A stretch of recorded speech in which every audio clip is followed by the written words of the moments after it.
എൻ്റെ മുന്നിൽ വരുന്ന പല പേഷ്യൻറ്റും പറയുന്ന ഒരു പ്രശ്നമാണ് ഉദ്ധാരണക്കുറവ്.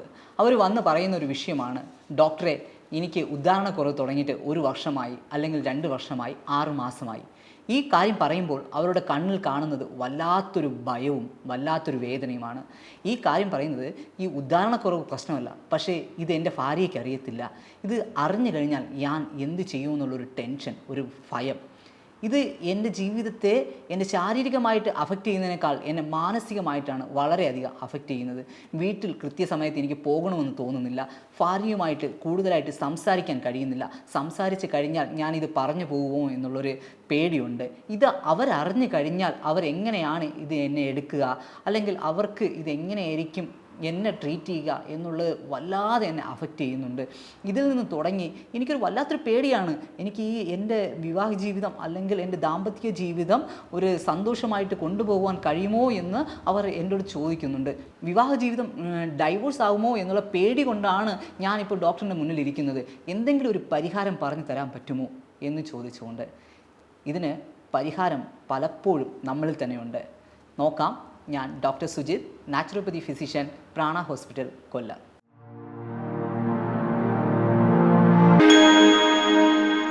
ഉദ്ധാരണക്കുറവ് എന്ന് പറയുന്നത് പലപ്പോഴും പുരുഷന്മാരിൽ കാണുന്ന ഒരു വലിയൊരു പ്രശ്നം തന്നെയാണ്. ഇത് പലപ്പോഴും നമ്മുടെ ശരീരത്തിൽ ഉദ്ധാരണക്കുറവ് എന്ന് പറയുന്നത് നമ്മുടെ ജെനിറ്റൽ ഏരിയയിലോട്ടുള്ള ബ്ലഡ് ഫ്ലോ കുറയുകയും അവിടെ നമുക്ക് കൃത്യമായിട്ട് ബ്ലഡ് ഫ്ലോ എത്താതെ ആവുകയും അപ്പോൾ നമുക്ക് ഉദ്ധാരണം കിട്ടാതെ വരികയും ചെയ്യുന്നതിനെയാണ് ഇറക്റ്റൈൽ ഡിസ്ഫങ്ഷൻ അഥവാ ഉദ്ധാരണക്കുറവ് എന്ന് പറയുന്നത്. ഇതിന് ഒരുപാട് കാരണങ്ങളും റീസണുകളും ഒക്കെ ഉണ്ട്. ചിലപ്പോൾ നമ്മുടെ പ്രായം പരിധിയാകാം, ചിലപ്പോൾ നമ്മുടെ എന്തെങ്കിലും ടാബ്ലറ്റ്സോ അല്ലെങ്കിൽ എന്തെങ്കിലും രോഗം വന്നതിൻ്റെ സൈഡ് എഫക്റ്റ് ആയിട്ടും ഇത് വരാം. നമുക്ക് അധികമായിട്ടുള്ള സ്ട്രെസ്സ് കൊണ്ട് വരാം. ഇങ്ങനെയുള്ള പല കാരണങ്ങളും കൊണ്ട് വരാം. പക്ഷേ ഇതിനെ നമ്മൾ എങ്ങനെ ട്രീറ്റ് ചെയ്യുന്നു, അല്ലെങ്കിൽ ഇതിനെ നമ്മൾ എങ്ങനെ കൈകാര്യം ചെയ്യുന്നു എന്നുള്ളതിനെ കുറിച്ചിരിക്കും ഇത് എങ്ങനെ നമ്മളെ അഫക്റ്റ് ചെയ്യുക. അതായത് നമുക്ക് ഉദ്ധാരണക്കുറവ് വന്നു കഴിഞ്ഞാൽ കൃത്യമായിട്ട് നമ്മൾ പലപ്പോഴും മറച്ചു വയ്ക്കുകയാണ് ചെയ്യുന്നത്. ഒരു പേടിയാണ്, അയ്യോ ഇത് അറിഞ്ഞു കഴിഞ്ഞാൽ ഞാൻ ഇത് ആരെടുത്ത് പറയും, ഇത് എവിടെ ചെന്നാണ് ചോദിക്കേണ്ടത്, അല്ലെങ്കിൽ ഇതെൻ്റെ ഭാര്യ അറിഞ്ഞു കഴിഞ്ഞാൽ അതൊരു വലിയ പ്രശ്നമാകത്തില്ലേ, ഇത്ര നാളും ഞാൻ അവളെ സാറ്റിസ്ഫൈ ചെയ്തു, പക്ഷേ ഇനി എനിക്ക് അവളെ സാറ്റിസ്ഫൈ ചെയ്യാൻ പറ്റത്തില്ലാതായിക്കഴിഞ്ഞാൽ അവൾ എന്തെന്നെക്കുറിച്ച് കരുതും എന്നുള്ളതൊക്കെ ആയിട്ടുള്ള വലിയ ഒരു ചിന്ത നമ്മുടെ മനസ്സിൽ കടന്നുകൂടുകയും നമ്മളെ മാനസികമായ സമ്മർദ്ദത്തിലേക്ക് നമ്മൾ തള്ളിവിടുകയും ചെയ്യുന്നതായിട്ടുള്ള ഒരവസ്ഥ. ഈ നമ്മുടെ ശാരീരികമായി അനുഭവിക്കുന്നതിനേക്കാളും നമ്മുടെ മാനസികമായിട്ടുള്ള ഈ സമ്മർദ്ദം പല രോഗങ്ങളിലേക്കും നമ്മളെ കൊണ്ടുപോകും. അത് ഉദ്ധാരണക്കുറവ് മാത്രമല്ല, അത് പല രോഗങ്ങളിലോട്ടും നമ്മളെ കൊണ്ടുപോകും. പലപ്പോഴും പലർക്കും ഇത് ആൻസൈറ്റി, ഡിപ്രഷൻ തുടങ്ങിയ വലിയ രോഗത്തിലേക്ക് നമ്മളെ തള്ളിവിടുന്നതിന് കാരണമാകാറുണ്ട്. ഞങ്ങളുടെ മുന്നിൽ വരുന്ന പല പേഷ്യൻറ്റും ഉദ്ധാരണക്കുറവുമായി വരുന്ന പല പേഷ്യൻ്റെ അടുത്തും ഞങ്ങൾ ചോദിക്കുന്ന ചോദ്യമാണ്, നിങ്ങൾക്ക് എന്തെങ്കിലും രോഗമുണ്ടോ, അതായത് ഡയബറ്റീസോ യൂറിക് ആസിഡോ തുടങ്ങിയ എന്തെങ്കിലും രോഗങ്ങളുണ്ടോ, ഇങ്ങനെയുള്ള രോഗങ്ങളോ എന്തെങ്കിലും ഉണ്ടെങ്കിൽ അതിന് കൃത്യമായി നിങ്ങൾ മരുന്നെടുക്കുന്നുണ്ടോ, എത്ര കാലം കൊണ്ട് നിങ്ങൾ ഇതിന് മരുന്നെടുക്കുന്നുണ്ട്, ഇതിന് ക്ലിയറായിട്ട് ഇതിപ്പോൾ നോർമലായിട്ട് ഇതിൻ്റെയൊക്കെ രോഗാവസ്ഥ നോർമലാണോ എന്നൊക്കെ ഞങ്ങൾ ചോദിക്കാറുണ്ട്. പലപ്പോഴും പറയുന്നത് ഈ രോഗാവസ്ഥയൊക്കെ മുന്നേ ഉണ്ട് ഡോക്ടറെ, പക്ഷേ ഞാൻ മരുന്ന് ഇപ്പോഴും കണ്ടിന്യൂ ചെയ്യുന്നുണ്ട്, പക്ഷേ വാല്യൂസ് ഒന്നും നോർമലല്ല. അങ്ങനെ നിൽക്കുമ്പോൾ നമ്മൾ ഇറക്റ്റൈൽ ഡിസ്ഫങ്ഷന് വേണ്ടി ഒരു മരുന്ന് കഴിക്കുകയോ അല്ലെങ്കിൽ ഒരു ട്രീറ്റ്മെൻറ്റ് എടുക്കുകയോ ചെയ്താൽ പോലും നമ്മുടെ ശരീരത്തിന് അത് ഫലം ചെയ്യത്തില്ല. ഡിസ്ഫങ്ഷൻസ് നമുക്ക് ഇറക്റ്റൈൽ ഡിസ്ഫങ്ഷൻ പൂർണ്ണമായും മാറ്റാൻ കഴിയത്തില്ല. അപ്പോൾ എന്താണ് ഈ ഇറക്റ്റൈൽ ഡിസ്ഫങ്ഷന് കാരണമായതെന്ന് നമ്മൾ തിരിച്ചറിയണം. അത് ഡയബറ്റീസ് ആകാം, അല്ലെങ്കിൽ യൂറിക് ആസിഡ് ആകാം, അങ്ങനെ തുടങ്ങിയ നമ്മുടെ സ്ട്രെസ് ലെവലാകാം. അങ്ങനെയുള്ള പല കാരണങ്ങൾ കൊണ്ട് നമുക്ക് വരാം.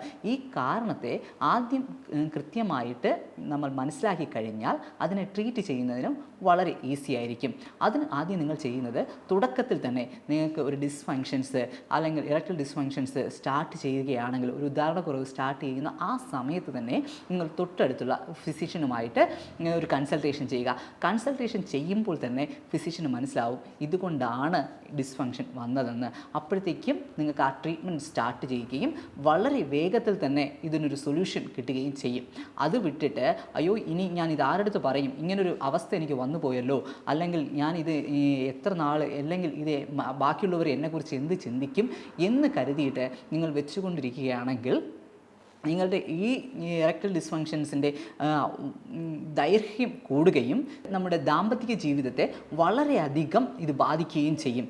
അതായത് പ്രീമച്വർ ഇജാക്കുലേഷൻസ് നടക്കാനുള്ള ചാൻസ് കൂടുതലായിരിക്കും. ടൈമിംഗ് വളരെ കുറയുന്നതിന് കാരണമാകും. ഒരു കോൺഫിഡൻസ് ലെവൽ നമുക്ക് നഷ്ടപ്പെടും. ഇങ്ങനെയൊക്കെയുള്ള കാര്യങ്ങൾ നമുക്ക് സംഭവിച്ചു കൊണ്ടേയിരിക്കും. പലർക്കും കണ്ടുവരുന്ന ഒരു പ്രശ്നമാണ് പെർഫോമൻസ് ആൻസൈറ്റി എന്ന് പറയുന്നത്. അതായത് പലരും നമ്മളെ കോൾ ചെയ്തിട്ട് കേൾക്കുന്നത് എൻ്റെ 2 മാസത്തിനകം എൻ്റെ കല്യാണമാണ്, പക്ഷേ എനിക്കൊരു കോൺഫിഡൻസ് ലെവലില്ല എന്ന് പറഞ്ഞ് വരുന്ന പേഷ്യൻസ് ഉണ്ട്. അപ്പോൾ അവർ പെട്ടെന്ന് ഈ ആൻസൈറ്റി കാരണം പെട്ടെന്ന് ശാരീരികമായി ബന്ധപ്പെടുമ്പോൾ നമുക്ക് ഇറക്ടൽ ഡിസ്ഫങ്ഷനും ടൈമിങ്ങും എല്ലാം പെട്ടെന്ന് കുറയുന്നതായിട്ട് കാണാൻ പറ്റും. ഇത് മാനസികമായിട്ട് ഉണ്ടാകുന്ന ഒരു പ്രശ്നമാണ്. ഇതിന് നമ്മൾ എടുക്കേണ്ടത് മെഡിസിൻസ് അല്ല, അവർ കൃത്യമായൊരു കൗൺസിലിങ്ങും കൃത്യമായിട്ടുള്ള ഒരു എഡ്യൂക്കേഷനും കൊടുത്താൽ മാത്രമേ ഇതിൽ നിന്ന് പൂർണ്ണമായിട്ടും നമുക്കൊരു പലരും അതായത് മാസ്റ്റർബേഷൻ ചെയ്യുന്ന സമയത്ത് പലരും കൂടുതലായിട്ട് മാസ്റ്റർബേഷൻ ചെയ്യുകയും അതേ ഇത് തന്നെ നമ്മുടെ ഒരു ഇൻ്റർകോഴ്സിന് പോകുമ്പോഴത്തേക്കും നമുക്ക് പെട്ടെന്ന് പ്രീമച്വർ ഇജാക്കുലേഷൻ വരികയും ചെയ്യുന്ന ഒരു പ്രവൃത്തി. അതായത് നമ്മൾ ഈ മാസ്റ്റർബേഷൻ ചെയ്യുന്ന സമയത്ത് നമ്മുടെ സൈക്കോളജിക്കൽ ഫാക്ടേഴ്സ് നമ്മളെ അഫക്റ്റ് ചെയ്യും. പെട്ടെന്ന് ഇജാക്കുലേഷൻ ആകണമെന്നുള്ളൊരിത്. അതേ ഇത് നമ്മൾ ഇൻ്റർകോഴ്സ് ചെയ്യാൻ പോകുമ്പോഴും അവിടെയും ഇത് സംഭവിക്കാനുള്ള ചാൻസ് കൂടുതലായിരിക്കും. അതുകൊണ്ട് നമ്മുടെ മാനസികമായിട്ട് നമ്മുടെ വളരെയധികം ഒരു നമുക്ക് ഇറക്ടൽ ഡിസ്ഫങ്ഷനും പ്രീമച്വർ ഇജാക്കുലേഷനും എല്ലാം ബാധിക്കുന്നുണ്ട്. ഇതിനെല്ലാത്തിനും നമ്മൾ ചെയ്യേണ്ടത് എന്താണ് അതിൻ്റെ ക്ലിയർ ആയിട്ടുള്ള റൂട്ട് കോസ് എന്ന് നമ്മൾ തിരിച്ചറിയാൻ വേണ്ടി നോക്കുക. എന്നാൽ മാത്രമേ അതിനു വേണ്ടി ട്രീറ്റ്മെൻറ്റ് എടുക്കാൻ പറ്റത്തുള്ളൂ. അതുപോലെ തന്നെയാണ് ചിലപ്പോൾ നമ്മൾ സ്പോർട്സിൻ്റെയൊക്കെ സമയത്ത് അല്ലെങ്കിൽ സ്പോർട്സ് ഫീൽഡിലൊക്കെ നിൽക്കുന്നവർക്ക് ചില ആക്സിഡൻറ്റ് വീഴ്ചകളൊക്കെ വരുന്നാറുണ്ട്. ആ സമയത്ത് വലിയ കാര്യമായിട്ടൊന്നും എടുക്കാറില്ല. ഈ നട്ടലിൻ്റെ വേദനയും അത് നട്ടലല്ലേ വരത്തുള്ളൂ എന്ന് പലരും വെറുതെ വിടുന്ന ഒരു വിഷയങ്ങളുണ്ട്. പക്ഷേ അത് നമുക്ക് കാലക്രമേണ നമ്മൾ ഇറക്ടൽ ഡിസ്ഫങ്ഷനും കാരണമാകാറുണ്ട്. അതുകൊണ്ടാണ് നിങ്ങൾക്ക് എന്താണ് പ്രശ്നം, ഇത് ഒരു ഡോക്ടറിൻ്റെ അടുത്ത് പോയാൽ മാത്രമേ ആ ഡോക്ടറിന് മനസ്സിലാകത്തുള്ളൂ. ഇതിപ്പോൾ ബാക്ക് പെയിൻ ഉണ്ടെന്ന് പറയുമ്പോഴത്തേക്കും നമുക്കതിൻ്റെ മനസ്സിലാക്കാൻ പറ്റും, ഓക്കെ ഇതുകൊണ്ടായിരിക്കാം ഇത് വന്നത് എന്നുള്ളത് മനസ്സിലാക്കാൻ പറ്റും. അതുപോലെ തന്നെ നമുക്ക് യൂറിനറി ട്രാക്ക് ഇൻഫെക്ഷനിൽ വരുന്നത് കൊണ്ടും ഈ ഇറക്ടൽ ഡിസ്ഫങ്ഷൻ വരാനുള്ള ചാൻസ് ഉണ്ട്. അതുപോലെ തന്നെ പോസ്ട്രേറ്റിൻ്റെ എന്തെങ്കിലും ഓപ്പറേഷൻസോ എന്തോ കാര്യങ്ങൾ സർജറി എന്തെങ്കിലും ചെയ്തിട്ടുണ്ടെങ്കിലും ഇങ്ങനെ ഇറക്ടൽ ഡിസ്ഫങ്ഷൻസ് വരാനുള്ള ചാൻസ് ഉണ്ട്. അപ്പോൾ നമ്മൾ ചെയ്യേണ്ടത് ഇത് എല്ലാം വന്നു കഴിഞ്ഞു, പക്ഷേ വന്നതിന് ശേഷവും ഓക്കെ ഇത് എനിക്ക് ഇനി ആരുടെടുത്തും പറയാൻ പറ്റത്തില്ല, ഇതിൻ്റെ ഭാര്യയെടുത്ത് പറയാൻ പറ്റത്തില്ല, ഇതിനെ ഞാൻ ഓക്കെ ഇത് എന്നെ കൺട്രോൾ ചെയ്ത് കൊണ്ടുപോകാം എന്ന് വിചാരിക്കാം. പക്ഷേ കാലങ്ങൾ കഴിയുമ്പോൾ 1 വർഷമോ 2 വർഷമോ കഴിയുമ്പോഴാണ് വീണ്ടും ഒരു മനസ്സിൽ അഫക്റ്റ് ചെയ്യുന്നത്. അയ്യോ ഞാൻ പറഞ്ഞെങ്കിൽ ഞാൻ ആ സമയത്ത് എൻ്റെ ഭാര്യയെടുത്തോ അല്ലെങ്കിൽ ഒരു ഡോക്ടറെ കൺസൾട്ട് ചെയ്തിരുന്നെങ്കിൽ ഇത്രത്തോളം ആവത്തില്ലായിരുന്നല്ലോ.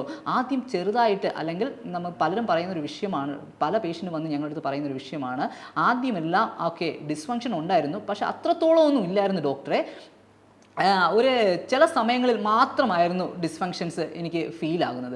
പക്ഷേ ഇപ്പോൾ എപ്പോഴും ആ ഒരു ഇതാണ് ഇറക്ടൽ ഡിസ്ഫങ്ഷനാണ്, ഉദാഹരണക്കുറവാണ്. പണ്ടൊക്കെ വല്ലപ്പോഴും ഒരിക്കൽ മാത്രമായിട്ട് ഞാൻ അനുഭവിച്ചു കൊണ്ടിരുന്നു. ഇപ്പോൾ വന്നിട്ട് സ്ഥിരമായിട്ട് ഇത് തന്നെയാണ്. ഇതിനുള്ള കാരണം കൃത്യമായിട്ട് ആ സമയത്ത് ആദ്യമേ നമുക്ക് അഫക്റ്റ് ചെയ്യുന്ന സമയത്ത് ഒരു കൺസൾട്ടേഷൻ എടുക്കുകയും അതിനുള്ള ട്രീറ്റ്മെൻറ്റ് ചെയ്തു തുടങ്ങിയിരുന്നെങ്കിൽ ഇത്രത്തോളം വരത്തില്ലായിരുന്നു. അതുകൊണ്ട് രോഗം മൂർച്ഛിക്കുന്നവരെ കാത്തു നിൽക്കരുത്. നമ്മുടെ നമുക്ക് ഡിസ്ഫങ്ഷൻ സ്റ്റാർട്ട് ചെയ്യുന്ന സമയത്ത് തന്നെ കൃത്യമായിട്ട് ഒരു കൺസൾട്ട് ചെയ്യുകയും ട്രീറ്റ്മെൻറ്റ് സ്റ്റാർട്ട് ചെയ്യാൻ വേണ്ടി നോക്കുകയും ചെയ്യണം. അടുത്തതായി നമ്മളിത് നോക്കുന്നത് ഇതെങ്ങനെ മാനേജ്മെൻറ്റ് ചെയ്യാം. മാനേജ്മെൻറ്റ് ചെയ്യുന്നത് ഒന്ന് ഫിസിക്കലി ആയിട്ട് നമുക്ക് മാനേജ്മെൻറ്റ് ചെയ്യാം, മെൻ്റലി ആയിട്ട് മാനേജ്മെൻറ്റ് ചെയ്യാം. അതായത് നിങ്ങൾക്ക് മെൻ്റലി ആയിട്ടാണ് ഈ രോഗത്തിന് കാരണമായിട്ട് വന്നതെങ്കിൽ അഥവാ ഈ സിംറ്റം കാണിക്കുന്നത് മെൻ്റൽ പ്രഷർ കൊണ്ടാണ് വന്നതെങ്കിൽ തീർച്ചയായിട്ടും നിങ്ങളൊരു കൗൺസിലിംഗ് അല്ലെങ്കിൽ മെഡിക്കേഷൻസ് ഇതിനെല്ലാത്തിനും മുന്നേ ഒരു ഡോക്ടറെ കൺസൾട്ട് ചെയ്യുക. ആ ഡോക്ടറിന് മാത്രമേ തിരിച്ചറിയാൻ കഴിയത്തുള്ളൂ അത് മെൻ്റൽ പ്രഷർ കൊണ്ട് മാത്രമാണ് വന്നതെന്ന്. ചിലപ്പോൾ നമ്മൾ കരുതും നമ്മളുടെ സ്ട്രെസ്സ് കൊണ്ട് മാത്രമാണ് വന്നതെന്ന്. പക്ഷേ നമ്മുടെ ശാരീരികമായിട്ട് എന്താണ് അഫക്റ്റ് ചെയ്തതെന്ന് തിരിച്ചറിയണമെങ്കിൽ ഡോക്ടറിൻ്റെ ഒരു കൺസൾട്ടേഷൻ തീർച്ചയായും കൂടിയേ തീരത്തുള്ളൂ. അതുകൊണ്ട് ഡോക്ടർ കൺസൾട്ടേഷൻ ചെയ്ത് ഡോക്ടറിൻ്റെ കീഴിലായിരിക്കണം നിങ്ങളുടെ ട്രീറ്റ്മെൻറ്റ്സ്. പലപ്പോഴും സ്വയം ചികിത്സിക്കുകയും അല്ലെങ്കിൽ അതിനെ വർഷങ്ങളോളം നമ്മുടെ സ്വന്തം കയ്യിൽ ഒതുക്കാമെന്ന് തീരുമാനിച്ച് കൊണ്ടുപോവുകയും ചെയ്യും. അതാണ് നമ്മളെ മൂർദ്ധക്യാവസ്ഥയിലേക്ക് കൊണ്ടുപോകുന്നത്. അത് നമ്മൾ ഒരിക്കലും അതിനുശേഷം നമുക്ക് ഹാൻഡിൽ ചെയ്യാൻ പറ്റാത്തൊരു അവസ്ഥയിലേക്ക് വരും. അതുകൊണ്ടാണ് ഞങ്ങൾ പറയുന്നത് ഒരു ഡോക്ടറെ കൃത്യമായിട്ട് കൺസൾട്ടേഷൻ ചെയ്തതിന് ശേഷം മാത്രമായിരിക്കണം നിങ്ങളുടെ ട്രീറ്റ്മെൻറ്റ് സ്റ്റാർട്ട് ചെയ്യേണ്ടത്. ഞാനിപ്പോൾ പറയാൻ പോകുന്നത് നിങ്ങൾക്ക് വീട്ടിൽ തന്നെ കോമൺ ആയിട്ട് നിങ്ങൾക്ക് എന്തെല്ലാം ഫുഡ് നമ്മുടെ ഇറക്ടൽ ഡിസ്ഫങ്ഷന് വേണ്ടി കഴിക്കാം എന്നുള്ളതിനെ കുറിച്ചാണ്. ഇതിൽ ഉൾപ്പെടുത്താൻ പറ്റുന്നത് നമ്മുടേതായ പംകിൻ സീഡ് അധികമായിട്ട് ഉൾപ്പെടുത്താം. അതുപോലെ തന്നെ കൊക്കോ ചോക്ലേറ്റ്സ്, ഡാർക്ക് ചോക്ലേറ്റ്സ്, അതിൽ 70% ഓഫ് കൊക്കോ അടങ്ങിയിരിക്കുന്നുണ്ട്. നൈട്രിക് ഓക്സൈഡ് അധികമായിട്ട് അടങ്ങിയിരിക്കുന്നത് കൊണ്ടും നമ്മുടെ ബ്ലഡ് ഫ്ലോ നമ്മൾ ഇൻക്രീസ് ചെയ്യുകയും ബ്ലഡ് ഫ്ലോ കറക്റ്റായിട്ട് എത്തിച്ചേരുകയും ചെയ്യുന്നതിന് വേണ്ടി സഹായിക്കും. അതായത് നൈട്രിക് ഓക്സൈഡ് അടങ്ങിയിട്ടുള്ള ഫുഡ് അധികമായി എടുക്കുന്നത് ഇറക്ടൽ ഡിസ്ഫങ്ഷന് വളരെയധികം സഹായിക്കുന്നുണ്ട്. അതുപോലെ തന്നെ നമ്മൾ പലപ്പോഴും വൈഗ്ര തുടങ്ങിയ മരുന്നുകൾ എടുക്കുമ്പോൾ നിങ്ങൾ ചിന്തിക്കുക, ആ മരുന്നിനേക്കാൾ ബെറ്ററായിട്ട് ഞാൻ പറയുന്നത് നിങ്ങൾ ഹാർട്ട് ഹെൽത്തിന് വേണ്ടി നിങ്ങൾ എന്തെല്ലാം ആഹാരം കഴിക്കുന്നോ ആ ആഹാരങ്ങൾ എല്ലാം തന്നെ നിങ്ങളുടെ ഇറക്ടൽ ഡിസ്ഫങ്ഷനും സഹായിക്കും. കാരണം വൈഗ്ര എന്ന് പറയുന്ന മരുന്നും നമ്മുടെ ബ്ലഡ് ഫ്ലോ കൂട്ടുന്നതിന് വേണ്ടി സഹായിക്കുന്ന ഒന്ന് മാത്രമാണ്. അതായത് പണ്ട് കാലത്ത് നമ്മുടെ ഹാർട്ട് ഡിസീസിന് അല്ലെങ്കിൽ ഹാർട്ടിലേക്കുള്ള ബ്ലഡിൻ്റെ ഫ്ലോ കുറഞ്ഞു തുടങ്ങുമ്പോൾ നമ്മൾ എടുക്കാൻ വേണ്ടി തുടങ്ങിയതാണ് ഈ മരുന്നുകൾ. അതിൽ നിന്നാണ് ഈ മരുന്നുകളെല്ലാം വന്നു തുടങ്ങിയത്. അപ്പോൾ നമ്മുടെ ഹാർട്ട് ഡിസീസിന് നിങ്ങൾ കഴിക്കുന്ന എല്ലാ ആഹാരങ്ങളും ഇറക്ടൽ ഡിസ്ഫങ്ഷൻസിന് നിങ്ങൾക്ക് കഴിക്കാവുന്നതാണ്. അപ്പോൾ എന്ത് മരുന്നും കഴിക്കാം. പക്ഷേ മരുന്ന് കഴിക്കുമ്പോഴുള്ള പ്രശ്നം, ഈ മരുന്ന് കഴിച്ചാൽ ഒരു സമയത്തിന് മാത്രമേ നിങ്ങൾക്ക് അതിൽ നിന്ന് ഒരു പ്രയോജനം കിട്ടത്തുള്ളൂ. അത് കഴിഞ്ഞാൽ വീണ്ടും പഴയപടിയായി പോവും. സോ നമ്മൾ എപ്പോഴും ഒരു മരുന്നിനെ ആശ്രയിക്കുന്നതിനേക്കാളും നമ്മുടേതായ ഡയറ്റും നമ്മുടേതായ എക്സസൈസും ക്ലിയർ ആയിട്ട് കൊണ്ടുവന്നു കഴിഞ്ഞാൽ, അതായത് കീഗൽ എക്സസൈസ് എല്ലാം കൃത്യമായിട്ടുള്ള ഇടവേളകളിൽ രാവിലെയും വൈകുന്നേരവും എല്ലാം ചെയ്ത് തുടങ്ങിക്കഴിഞ്ഞാൽ തന്നെ തുടക്കത്തിൽ ആണ് ഈ പ്രശ്നങ്ങളെല്ലാം വരുന്നതെങ്കിൽ നിങ്ങൾക്ക് തുടക്കത്തിലേ ഈ പ്രശ്നം മാറ്റിയെടുക്കാൻ വേണ്ടി പറ്റുന്നു. അതിൽ ഏറ്റവും നന്നായിട്ട് യോഗ ചെയ്യുന്നത് വളരെയധികം അനുയോജ്യമായിരിക്കും. മെഡിക്കേഷൻസ് അതിന് വളരെയധികം പ്രയോജനം ചെയ്യുന്നുണ്ട്. പ്രാണായാമസ് വളരെയധികം പ്രയോജനം ചെയ്യുന്നുണ്ട്.